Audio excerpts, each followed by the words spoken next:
BNP সহ কোনো রাজনৈতিক দল আগামী জাতীয় সংসদ নির্বাচনের রূপরেখা চাইছে, তবে সরকারের পক্ষ থেকে নির্বাচনের দিন তারিখ নিয়ে আনুষ্ঠানিক কোনো ঘোষণা আসেনি।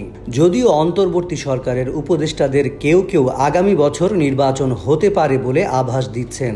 শিক্ষা ও পরিকল্পনা মন্ত্রণালয়ের উপদেষ্টা ওয়াহিদ উদ্দিন মাহমুদ বলেন, আমি ব্যক্তিগতভাবে মনে করি আগামী বছরই আমরা একটি রাজনৈতিকভাবে নির্বাচিত সরকার দেখব।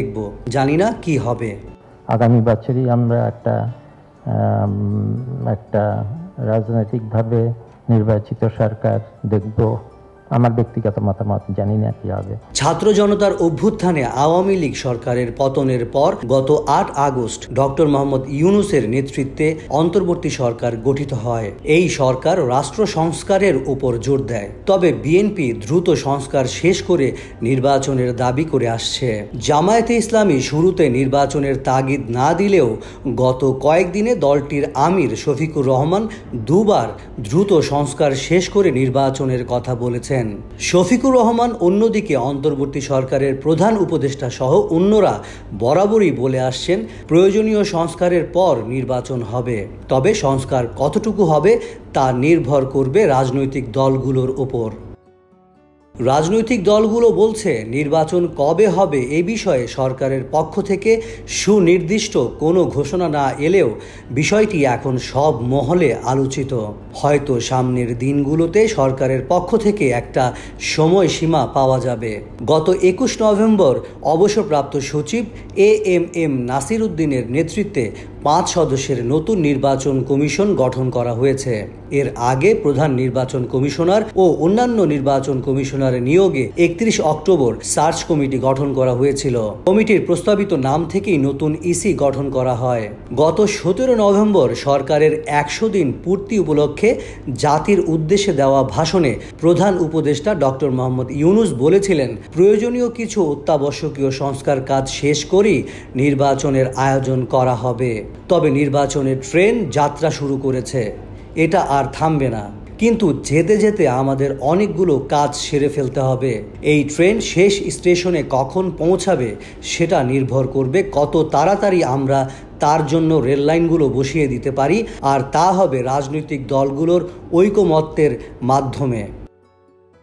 রাজনৈতিক বিশ্লেষকেরা মনে করছেন যেতে যেতে অনেকগুলো কাজ সেরে ফেলতে হবে। এটা দিয়ে প্রধান উপদেষ্টা আসলে সংস্কার কাজের ইঙ্গিত দিয়েছেন। সংস্কার কতটুকু করা হবে এর উপরেই নির্বাচন কবে হবে তা নির্ভর করছে। নির্বাচন ব্যবস্থা, পুলিশ, বিচার বিভাগ, জনপ্রশাসন, সংবিধান, দুর্নীতি দমন সহ 10টি বিষয়ে সংস্কারের জন্য সরকার কমিশন গঠন করেছে। বেশিরভাগ কমিশন চলতি ডিসেম্বরের মধ্যে তাদের সুপারিশ দিতে পারে। আর সংস্কার কমিশনের সুপারিশ পেয়ে রাজনৈতিক দলগুলোর সঙ্গে আলোচনায় বসতে পারে সরকার। রাজনৈতিক দলগুলোর সঙ্গে আলোচনায় কোন কোন খাতে কি সংস্কার করা হবে তা ঠিক করা হবে। সংস্কারের জন্য কত সময় লাগবে সেই সীমারও ধারণা পাওয়া যাবে। তখনই আসলে নির্বাচন কবে সম্ভব এর একটা প্রকৃত সময় জানা যাবে।